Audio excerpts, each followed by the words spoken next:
quel âge je pourrais commencer à toucher ma retraite? La réforme de retraite. Dois-je épargner pour ma retraite? Il y a de plus en plus de retraités pour de moins en moins d'actifs. La retraite par points. Préfonds, le podcast. Le rendez-vous retraite et prévoyance pour tous les agents de la fonction publique. Bonjour à tous et à toutes, bienvenue dans ce podcast consacré aux retraites et à toutes les questions que vous vous posez. Je suis ravie de vous retrouver pour ce nouveau numéro. Nous sommes ensemble comme à chaque fois pour une vingtaine de minutes avec au programme aujourd'hui une vision européenne de la retraite. Quelle différence entre notre système et celui de nos voisins? Quelles similitudes? Y a-t-il des modèles à suivre? Autant de questions auxquelles nous allons tenter de répondre. Mais c'est la tradition, vous le savez maintenant, nous avons interrogé les Français eux-mêmes en leur posant cette question. Savez-vous quels sont les pays européens qui possèdent les meilleurs systèmes de retraite? Les meilleurs, moi j'aurais dit plutôt les pays du Nord, peut-être les pays nordiques plus que les pays du Sud de l'Europe. Donc la France étant peut-être pas mal placée. Je n'en ai aucune idée. Mais de toute façon, un bon système de retraite pour moi, c'est un système qui est d'abord éthique, fondé sur des valeurs morales, de respect et à la fois des retraités et du travail qu'ils ont fourni tout au long de leur vie, et d'autre part de la manière dont les cotisations sont gérées. Oui, il me semble qu'il s'agit des pays d'Europe du Nord principalement, comme les Pays-Bas, le Danemark, la Suède et la Finlande. Après, pourquoi? Ça, c'est une grande question. Je pense qu'on n'est pas le meilleur. Je sais que, ma mère m'a dit que voilà, il y avait quelques pays à l'étranger où elle se sentirait plutôt à l'aise financièrement. Mais en tout cas, je pense que effectivement, le système de retraite en France est plutôt intéressant et avantageux. Globalement, les pays européens sont privilégiés. Après, ça dépend sur quel facteur on s'interroge. Si c'est la famille, par exemple, normalement, au nord, c'est plus privilégié avec les congés maternité, etc. Au sud, par exemple, nous, on est privilégié du point de vue des retraites, quoi qu'on en dise. Un départ à la retraite, pour l'instant, qui est relativement bas par rapport aux autres pays européens, et que tout ceci est de toute façon éminemment fragile. Voilà, y a-t-il des systèmes de retraite plus enviables que le nôtre? C'est ce que l'on va voir avec nos invités du jour. Hagen Hügelschäfer, bonjour. Bonjour. Vous êtes avec nous depuis l'Allemagne, secrétaire général adjoint de l'Association allemande des institutions des retraites des communes et des églises. Avec moi en studio, Philippe Soubirous, bonjour. Bonjour. Secrétaire général de la Préfonds, administrateur de l'EAPSPI. Vous nous direz ce que c'est tout à l'heure. Et Yves Stevens avec nous depuis la Belgique, professeur à l'Université de Louvain. Bonjour, merci d'être avec nous. Bonjour à toutes et à toutes. Yves Stevens, on va commencer avec vous, avec un peu d'histoire. Une première question, comment se sont construits les systèmes de retraite en Europe? On oppose souvent le modèle allemand au modèle britannique. Est-ce pertinent? Oui et non. Historiquement, il est clair qu'en Europe, il y avait plus ou moins deux grands systèmes. Tout à fait le système dit allemand, bismarckien, et le système dit britannique, beveridgien. Ces deux systèmes n'ont jamais vraiment existé réellement. Ce sont plutôt des systèmes théoriques, et surtout avec les pays de l'Est qui sont venus aussi dans l'Union européenne, il faut dire que ces deux modèles sont obsolètes.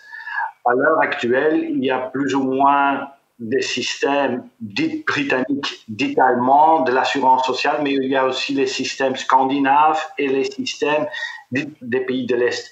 Donc, pour vrai dire, il n'y a pas un système, deux systèmes, il y a, disons, 27 systèmes qui sont tout à fait différents, qui ont tous une histoire à part et même une culture ou une mythologie à part. Alors pour différencier les choses, on parle aussi de retraite par répartition ou capitalisation.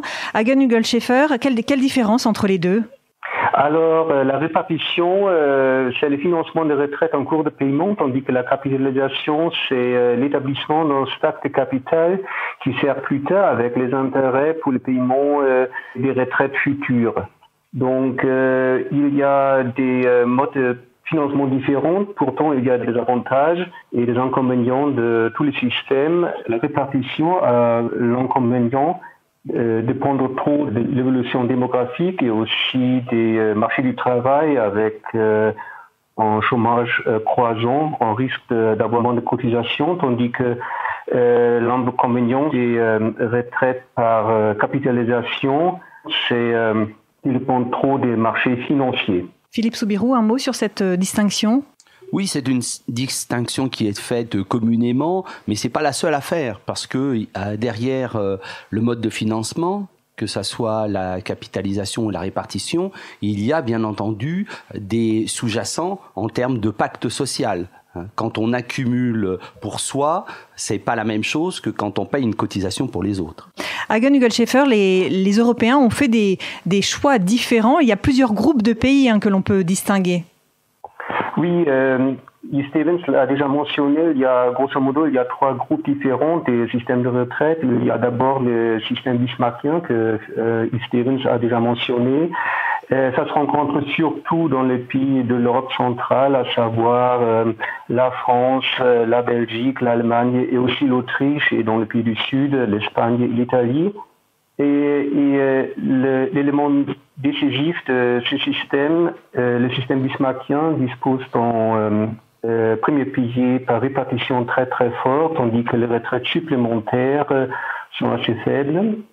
Le groupe Beveridge, par contre, il y a un concept différent, c'est-à-dire le premier pilier, à savoir la retraite par répartition, est assez faible, tandis que les retraites additionnelles, surtout professionnelles, sont plus fortes, et ça se voit par exemple dans le pays, il y a un très très fort taux de capitalisation des fonds de pension. Des exemples des groupes Beveridge, c'est surtout l'Angleterre, mais aussi les Pays-Bas et les pays scandinaves. Et il y a le troisième groupe en Europe, c'est le modèle de la Banque mondiale, c'est-à-dire qui consiste d'une branche par répartition, une petite branche par capitalisation obligatoire, et les retraites additionnelles, c'est-à-dire au-delà des ces retraites se font surtout par les assurances vie. Et le modèle de la Banque mondiale se rencontre surtout dans les anciens pays de l'Est, de l'Europe centrale et de l'Est. Alors Philippe Soubirous, arrêtons-nous un peu sur le système de retraite français qui s'appuie sur plusieurs régimes, alors ce qu'on appelle communément les 3 piliers, avec surtout des différences entre public et privé. Alors, première remarque, la notion de 3 piliers est impropre à la France, puisque, ça sera sans doute évoqué, il y a des retraites qui sont des retraites publiques au sens européen du terme, c'est-à-dire des retraites obligatoires, qui en France englobent le régime général, c'est-à-dire la base commune à la majorité des salariés dans le privé, et une complémentaire, mais comme cette complémentaire est obligatoire, son caractère professionnel est bien entendu moins pertinent que ça peut l'être en Allemagne, comme le disait Hagen. Ensuite, il y a des différences sectorielles extrêmement fortes entre le public et le privé. Une des personnes interrogées en préambule à cette émission parlait de trop de régimes en France. Oui. C'est vrai qu'on en compte jusqu'à 42. Qui paraît complexe en tout cas. Totalement, mais 42 régimes, ça ne veut pas dire 42 systèmes. Parmi cet ensemble, il y a peut-être 3 systèmes de retraite. Et parmi les systèmes en présence, ceux des agents publics, des fonctionnaires en particulier, représentent une part considérable. Il y a à peu près un peu plus de 5 millions de fonctionnaires en France qui, eux, sont sous un régime d'emploi qui est très particulier. Ils ne sont pas sous contrat, mais sous statut. Et accolé à ce statut, il y a un régime de retraite propre, qu'on appelle le Code des pensions civiles et militaires, et qui leur donne des droits à retraite qui sont construits et liquidés de manière très différente que les salariés du privé. Ces 3 piliers, Yves Stevens, est-ce que c'est aussi quelque chose que l'on retrouve dans les autres pays européens ? L'idée des 3 piliers, ça existe un peu partout dans le monde, en fait. Dans le monde entier, on parle du premier pilier étant la pension légale, le deuxième pilier, la pension complémentaire, et le 3e pilier étant la pension individuelle. Si par exemple, un Finlandais parlait avec un Français, il parle du 2e pilier, alors ce que les Français comprennent comme pension complémentaire obligatoire, ça ressemble très fort au premier pilier en Finlande. Et le 3e pilier en France, ça ressemble un peu au 2e pilier en Belgique, en fait, au niveau fiscal. Et donc, oui, on voit partout les 3 piliers, mais ça ne veut pas dire que ce sont les mêmes piliers ou les mêmes idées qui sont derrière. souvent très gai, disons, au niveau européen, quand on voit des gens qui parlent des piliers et qui ne se comprennent pas. Et ça prend quelque temps pour eux pour en fait comprendre que ce que l'autre dit ne correspond nulle part à ce qu'il veut dire. Et qu'en est-il des régimes spéciaux pour les fonctionnaires dans les autres pays européens, Yves Stevens ? Là, il faut dire que partout en Europe, on voit en fait des systèmes spécifiques, des régimes spéciaux pour les fonctionnaires. Et historiquement, quand nous regardons l'histoire des pensions en Europe, on voit que partout, mais vraiment dans tous les pays, les premiers systèmes qui ont été élaborés déjà depuis le Moyen-Âge, ce sont des systèmes soit des militaires, soit des fonctionnaires. Et oui, on voit partout dans l'Europe entière des régimes spécifiques pour les fonctionnaires. Hagen Ugelschäfer, est-ce que ces régimes spéciaux sont en train de disparaître et pourquoi ? Effectivement, sont en train de disparaître. Je fais référence à une étude de la OECD de 2016 où cette étude a affiché seulement 3 pays en Europe qui ont encore maintenu leur système séparé et spécial pour les fonctionnaires. Ce sont, à part la France, la Belgique et l'Allemagne. Les raisons pour lesquelles les régimes pour les fonctionnaires sont en train de disparaître, c'est tout d'abord, comme Yves Stevens vient de l'expliquer, autrefois c'était le point de départ pour chaque régime de retraite et maintenant de nos jours, il y a de plus en plus presque dans le monde entier, il y a des régimes global et général pour toute la population. Donc, il se pose la question vraiment pourquoi il y a encore un traitement spécial plus favorable pour les fonctionnaires. Et ça s'exprime aussi dans la dite analyse de la OECD de 2016. Ils ont regroupé 4 groupes des pays et dans la majorité des pays, les régimes pour les fonctionnaires, les régimes spéciaux sont en train de disparaître, sont intégrés dans le régime général. Il y a encore quelques pays où il reste encore des régimes additionnels pour la fonction publique, mais la majorité des pays, il y a un traitement égal entre les régimes des fonctionnaires et les régimes de retraite pour les privés. Philippe Soubirous, en France, nous aussi, les choses sont en train d'évoluer sur le sujet ? Oui, en France, on suit le même mouvement parce que l'Europe fait œuvre de machine à unifier, pas forcément à uniformiser, mais à unifier, c'est-à-dire qu'on va dans le même sens. Le sens, c'est la fin des particularismes et la fusion donc des règles de droit qui régissent la retraite. Et dans le projet que le président de la République a mis en débat ces derniers mois, il y a la notion de régime universel qui engloberait, bien entendu, toutes les situations spéciales, celles des fonctionnaires et celles d'une myriade de salariés qui ont des reliquats de l'histoire en forme de régime de retraite. Philippe Soubirous, je vous ai présenté en disant que vous étiez administrateur de l'EAPSPI. Est-ce que vous pouvez nous en dire un mot, son rôle au niveau européen ?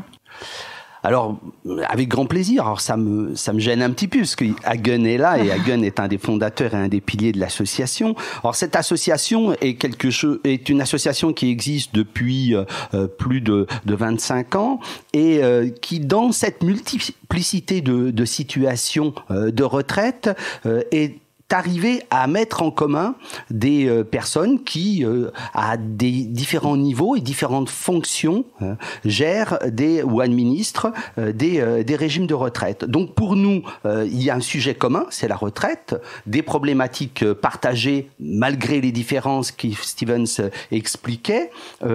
C'est un lieu de rencontre, d'échange, de partage et de connaissances autour de nos systèmes et de nos pratiques. On est très centré sur la pratique au quotidien qui peut aller jusqu'à la manière dont on distribue les droits. Donc, pour nous, il y a une nécessité absolue de comprendre ce que font les autres. Ça fait partie de la construction européenne et c'est un petit élément supplémentaire dans cette œuvre commune. Et il y a aussi, pour nous, des interrogations sur ce mouvement des réformes. Et comment est-ce que nous le vivons ? dans chacun de nos pays et comment est-ce que nous arrivons à transformer nos pratiques. Et finalement, il y a aussi, parce que nous sommes une association de régime public, une forte promotion des valeurs qui sont celles des services publics en Europe. Alors justement, à ce sujet, Hagen Ugelscheffer, est-ce qu'il y a une réflexion engagée au niveau européen pour échanger, s'inspirer de ce qui existe ailleurs et pourquoi pas, éventuellement, à moyen, long terme, rapprocher nos systèmes de retraite ? Alors, officiellement, il n'y a pas une approche commune de l'Union européenne puisque le traité de Lisbonne, qui est la base pour toute activité de la Commission européenne ou pour l'Union européenne, ne prévoit pas de compétences pour les législateurs communautaires en ce qui concerne le premier pilier, c'est-à-dire les régimes de base. Par contre, il a beaucoup de compétences en ce qui concerne le soi-disant deuxième et troisième pilier, puisque le traité de Lisbonne prévoit des règles du marché commun, la libre circulation des biens et des capitaux, et la Commission et les législateurs européens considèrent les régimes complémentaires, supplémentaires, capitalisés comme des produits financiers. Alors, dans ce contexte-là, il a la compétence de régler, d'imposer des règles par le biais des directives ou par les règles des ordonnances qui sont valables dans toute l'Europe. Yves Stevens, je posais la question en introduction tout à l'heure. Y a-t-il un modèle européen plus enviable en matière de retraite, un pays dont il faudrait s'inspirer ? C'est une question plutôt personnelle, je trouve, parce que c'est quoi un modèle européen enviable ? Je ne sais pas en fait. Personnellement, je ne trouve pas qu'il y a un système qui est mieux qu'un autre et il n'y a pas vraiment un modèle européen. Il faut savoir que les pensions s'installent en fait dans le système de sécurité sociale nationale. Et donc, beaucoup dépend des autres paramètres à côté de la pension même pour voir comment il faut organiser. Par exemple, on dit souvent que les Pays-Bas, c'est le pays à suivre, disons, en matière de pension. Je ne sais pas si c'est vrai parce que là, la pension légale est basée sur la citoyenneté, mais peut-être qu'il y a des pays en Europe qui n'ont pas cette même idée de citoyenneté. C'est donc un peu dur de dire ce qui est le meilleur pays ou non. Philippe Soubirous, vous partagez cet avis ?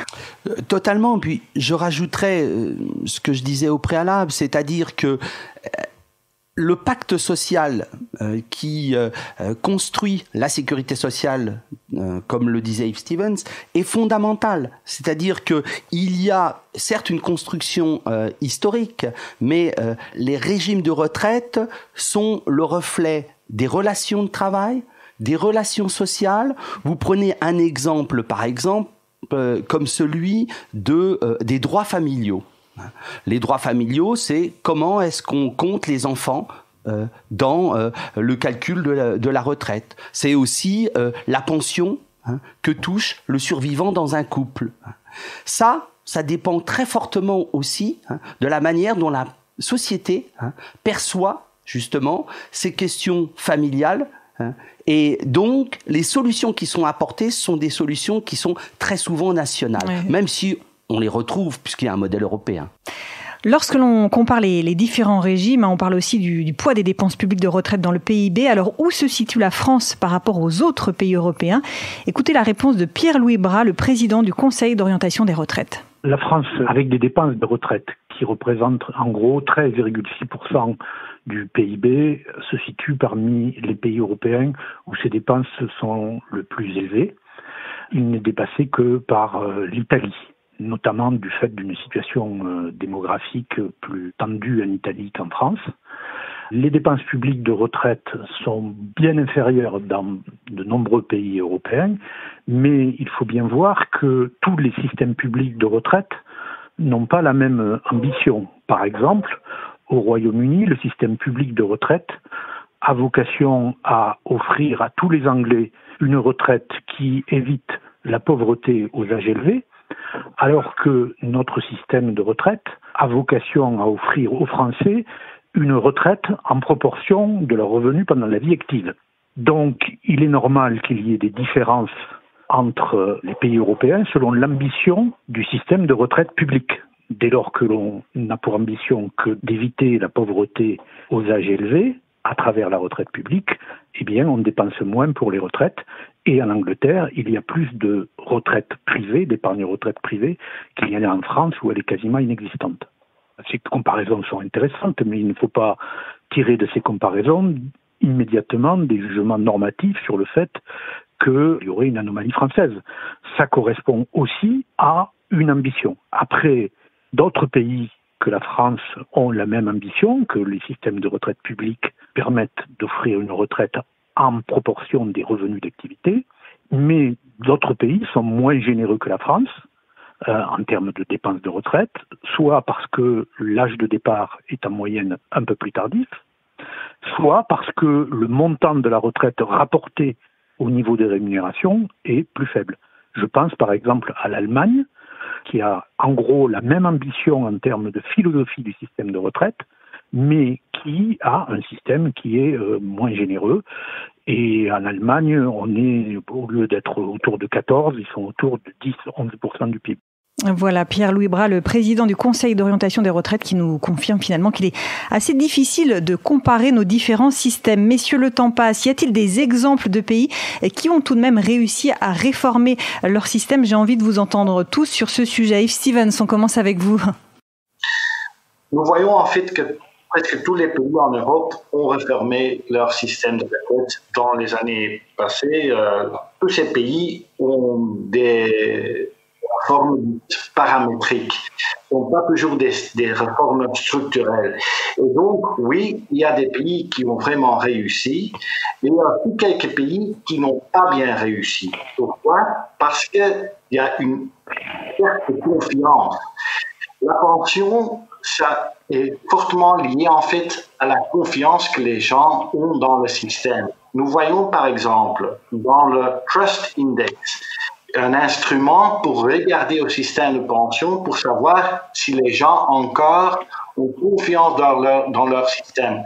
Nous voyons par exemple que la France est bel et bien à la tête du peloton. Les gens aiment encore le système français. Mais les deux pays qui sont vraiment pas dans le peloton, qui sont en arrière, c'est l'Hongrie et la Pologne. Nous voyons là que les gens n'ont plus confiance dans leur système de retraite.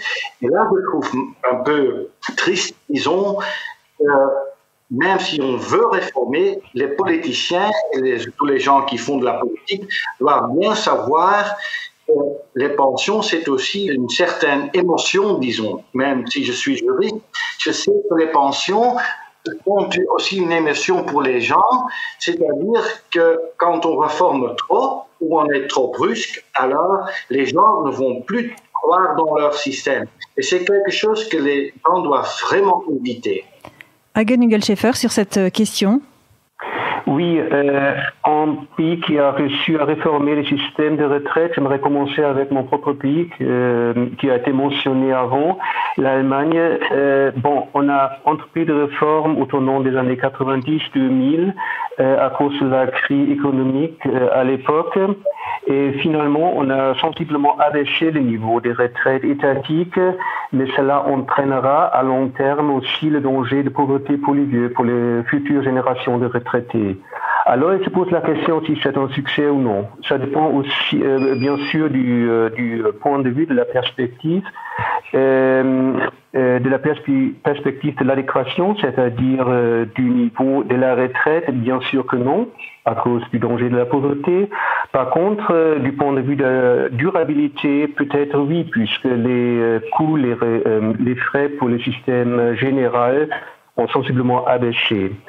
Un pays que je trouve que ça pourrait être un modèle, c'est peut-être la Suède qui a aussi entamé une réforme approfondie aux années 90, c'est-à-dire ils ont introduit un système, ils ont maintenu le système par répartition, ils ont introduit un système obligatoire additionnel de retraite par capitalisation. En plus, ils ont négocié toute cette réforme des années 90 avec tous les acteurs principaux du pays, à savoir non seulement les partis politiques, les politiciens, mais aussi avec les partenaires sociaux, avec les syndicats, avec les représentants du patronat. Donc la réforme suédoise était finalement, comme je pouvais observer, a été fondée sur une grande part de consensus de la population suédoise. Philippe Soubirous et nous, Français, pourquoi avons-nous tant de mal à réformer ? Parce que nous sommes Français déjà. Il n'empêche que ça fait 25 ans que les réformes en France impactent les régimes de retraite. Comme le disait Yves Stevens tout à l'heure, d'un point de vue paramétrique, c'est-à-dire qu'on bouge l'âge, on bouge le temps, on bouge les montants, les taux, etc. Pour autant, faut-il aujourd'hui basculer vers un autre système, un système comme nous l'évoquions tout à l'heure, qui concernerait l'ensemble des salariés.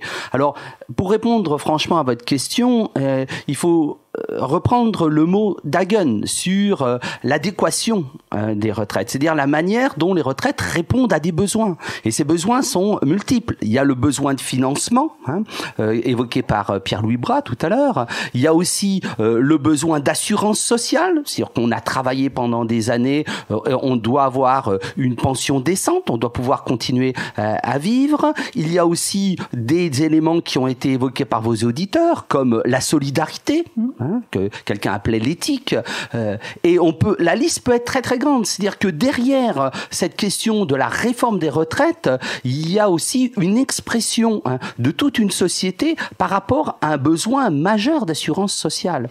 Et le problème qu'il y a dans toutes ces réformes, c'est que chacun les vit de manière punitive vis-à-vis de sa propre situation. Parce que le discours politique ne porte pas la question au niveau sociétal, qui devrait être celui de l'interrogation de que peut-on faire, du dialogue, que peut-on faire, que veut-on faire et comment le faire. Or, on nous dit, voilà, il y a une solution à l'étranger, il y a une solution, une baguette magique, etc. Pour ça que nous croyons quand même que cette construction, c'est une construction de long terme. Et vous posiez une bonne question, est-ce qu'il y a un bon modèle européen ? Je ne sais pas plus et encore moins qu'Yves Stevens, c'est sûr. Mais ce que je peux dire, c'est que les pays qui ont pris le temps de réformer, quelles que soient ces modalités de temps, sont arrivés quand même à un taux d'acceptation beaucoup plus important. Merci beaucoup, messieurs. Merci de vos interventions passionnantes aujourd'hui. Hagen Hügelschäfer, depuis l'Allemagne, vous êtes secrétaire général adjoint de l'Association allemande des institutions des retraites des communes et des églises. Philippe Soubirous, qui était en studio avec moi, secrétaire général de la Préfond et administrateur de l'EAPS-Pays. Et Yves Stevens, depuis la Belgique, professeur à l'Université de Louvain. Merci de nous avoir suivis tous aujourd'hui. Je vous dis à très bientôt pour un prochain numéro. Et je laisse le mot de la fin à Philippe Sebag, le président de la Préfond. Je me félicite que Préfond soit au cœur d'échanges avec nos partenaires européens et ainsi nous sommes reconnus comme un acteur institutionnel français majeur. Nous sommes identifiés et parfaitement en connaissance des fonctions publiques et du monde des retraites avec une solide expérience. Cette expertise nous permet de proposer aux agents de la fonction publique des produits adaptés afin de leur permettre d'envisager plus sereinement leur retraite ou en tout cas la préparation de leur retraite. Nous venons d'entendre nos amis belges et allemands, eux-mêmes éminents spécialistes des retraites, nous expliquer, nous démontrer qu'il existait différents modèles avec 3 systèmes, un système bismarckien, un système beveridgien et celui de la Banque mondiale. Ce qui est sûr, c'est qu'aucun ne permet de déterminer quelle est la bonne solution et de faire un classement entre les 3 systèmes. Un système de retraite représente de toute façon bien plus qu'un modèle mathématique ou économique. Je pense qu'il repose avant tout sur l'histoire, sur la construction sociale d'un pays, des luttes sociales au sein de ce même pays. La France, d'ailleurs, est de ce point de vue-là marquée par un ensemble de spécificités qui reposent elles-mêmes sur la spécificité du pacte social français. Ça a été dit également par nos invités, le pacte social français est quelque chose qui est très important et reconnu au-delà de nos frontières. Le président du corps nous a rappelé le choix de la France à engager 13,6% du PIB pour les dépenses de retraite. On voit bien que c'est un parti pris et que c'est un choix au sein de notre société. Les réformes paramétriques successives ont permis, je crois, de maintenir à flot notre système tant bien que mal. Et toute réforme, surtout si elle est systémique, doit consolider un système auquel sont attachés les Français reposant sur la répartition et la solidarité. Mais toute réforme doit être comprise, partagée et ne pas être dogmatique. Dans la bataille d'experts qui peuvent se contredire ou élaborer des perspectives à plus de 30 ans, j'ai envie de dire, qui aurait pu prédire la Covid-19 il y a seulement 2 ans, avec aujourd'hui toutes les répercussions qu'on voit. Il y a peut-être vraisemblablement un chemin entre les différents avis allant peut-être vers la bonne stratégie.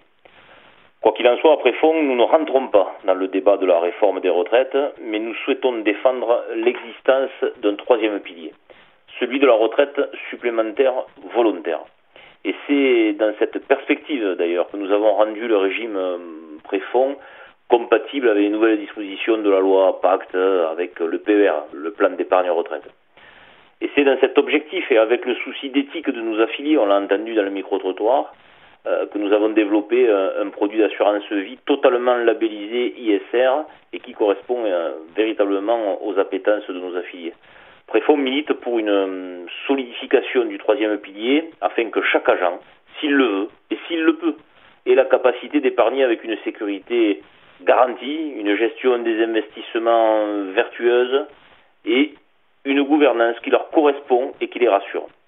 Je crois que dans cette période d'incertitude et de difficultés économiques croissantes, préparer sa retraite est un acte responsable et Préfonds est là pour répondre à ce besoin. Préfonds, le podcast. Le rendez-vous retraite et prévoyance pour tous les agents de la fonction publique.